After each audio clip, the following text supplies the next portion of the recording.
لیکن میرے نبی نے فرمایا تھا کاش میری ماں زندہ ہوتی تو تم لوگ دیکھتے میں کیا کرتا۔ میں عشاء کی نماز کے مصلی پہ کھڑا ہوتا، سورۃ فاتحہ پڑھ رہا ہوتا، اور ادھر سے میری ماں مجھے پکارتی محمد، تو میں ماں کے لیے نماز توڑ دیتا۔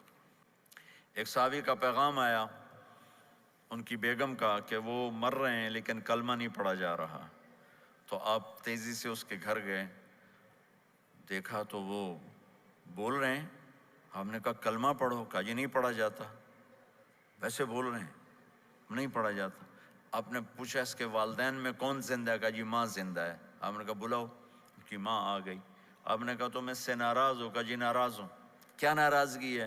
کہ یا رسول اللہ بدتمیزی سے بولتا تھا، بس اور کوئی ناراضگی نہیں، بہت نیک بچہ ہے، تہجد بھی پڑھتا ہے، روزے بھی رکھتا ہے، قرآن بھی پڑھتا ہے، مجھ سے بولتا ہے تو سخت ہو کے بولتا، ریش ہو کے بولتا۔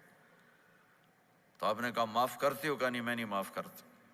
تو آپ نے فرمایا میں اسے آگ لگا دوں پھر سفارش کرو گے؟ کہا ہاں ہاں پھر تو کروں گے۔ کہا اگر تو نے معاف نہ کیا تو اللہ اسے جہنم میں ڈال دے گا۔ انہوں نے کہا نہیں میں معاف کرتی ہوں۔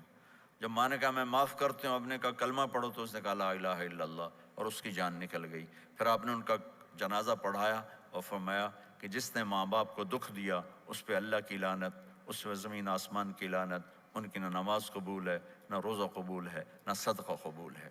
تو مجھے آپ اکثر نوجوان نظر آ رہے ہیں، آپ فیملیز والے ہیں، اپنے ماں باپ کو عزت دیں، اپنے ماں باپ کے پاؤں دھو کر پئیں، ان کی دعا لے لیں، وہ دعا آپ کو کہاں سے کہاں پہنچا دے گی۔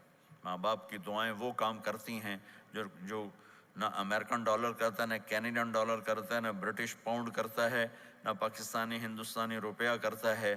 ماں باپ کی دعاؤں سے ساتوں آسمان کے دروازے کھل جاتے ہیں، زمین آسمان کی برکتیں سمٹ کر ان لوگوں کے پاؤں میں آتی ہیں جو اپنے ماں باپ کی دعا لیتے ہیں۔